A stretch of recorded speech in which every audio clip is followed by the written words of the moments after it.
যদি আপনাকে কেউ হঠাৎ করে জিজ্ঞাসা করে এই দুনিয়াতে সবথেকে বড় পাপ কী, তাহলে আপনি কি উত্তর দেবেন?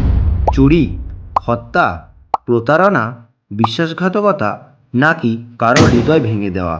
কিন্তু যদি আমি বলি এমন পাপ আছে যা মানুষ প্রতিদিন করে অথচ সেটা পাপ বলেই মনে করে না। হ্যাঁ, এই পাপ মানুষের জীবন থেকে সুখ কেড়ে নেয়, ঘরে অশান্তি ডেকে আনে, ভাগ্য বন্ধ করে দেয়, আর বহু জন্মের পূর্ণ পর্যন্ত ধ্বংস করে দিতে পারে। আর সবথেকে ভয়ঙ্কর বিষয় হলো এই পাপ প্রায় প্রতিটি মানুষই করেছে, কেউ জেনে করেছে, আবার কেউ না জেনে। তাই আজকের এই ভিডিওটি একদম শেষ পর্যন্ত দেখুন, কারণ এই ভিডিওর শেষে আমি বলবো ভগবান শ্রীকৃষ্ণ গীতায় কোন পাপের কথা বলেছেন, যা করলে মানুষের দুঃখ কখনোই পিছু ছাড়ে না। হয়তো আপনি নিজেও অজান্তেই ভুল করে চলেছেন। মানুষ যখন পূর্ণ করার সুযোগ পায়, কারো সাহায্য করা, ক্ষুধার্তকে খাবার দেওয়া, সত্য বলা বা দান করা, অসহায়ের পাশে দাঁড়ানো, তখন সে ভাবে আজ না কাল করব, সময় হলে করব, আমার দ্বারা হবে না।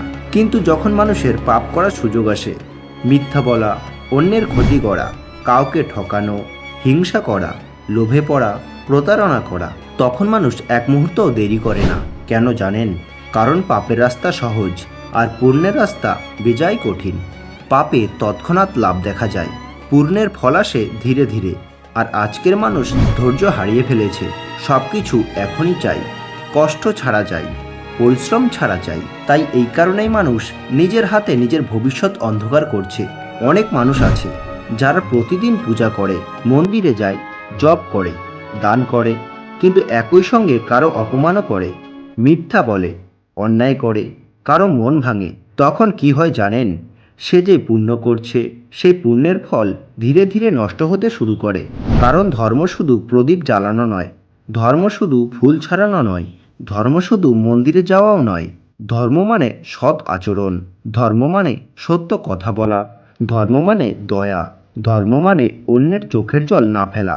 ভগবান শ্রীকৃষ্ণ গীতায় বলেছেন, কাম, ক্রোধ এবং লোভ এই তিনটি নরকের দরজা। যে মানুষ কামনায় অন্ধ হয়, ক্রোধে নিজের বুদ্ধি হারায়, লোভে অন্যের অধিকার কেড়ে নেয়, সে নিজের পতন নিজেই ডেকে আনে।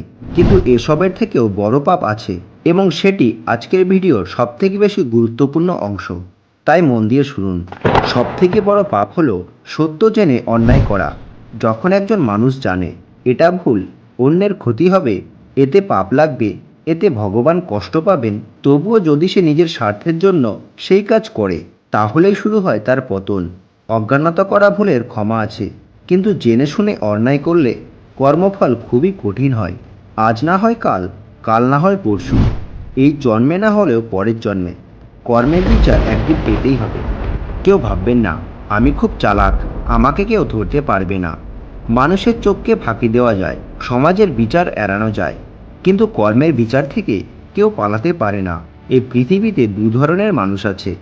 একদল মানুষ অন্যায় করে তবুও নিজেকে বুদ্ধিমান ভাবে, আরেকদল মানুষ চুপচাপ ভালো করে কাজ করে যায়, কাউকে কষ্ট দেয় না, সত্য পথে চলে।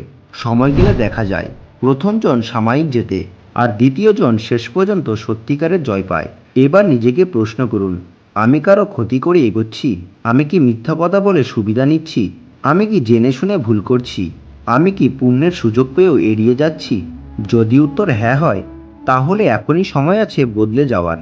কারণ মানুষ যত বড়ই হোক না কেন, কর্মফলের চেয়ে কেউ বড় নয়। কারণ ভিডিও শেষে একটা গোপন কথা বলবো, যে কাজটি করলে বহু পাপও ধীরে ধীরে নষ্ট হতে শুরু করে। তাই ভিডিওটি একদম শেষ পর্যন্ত দেখুন।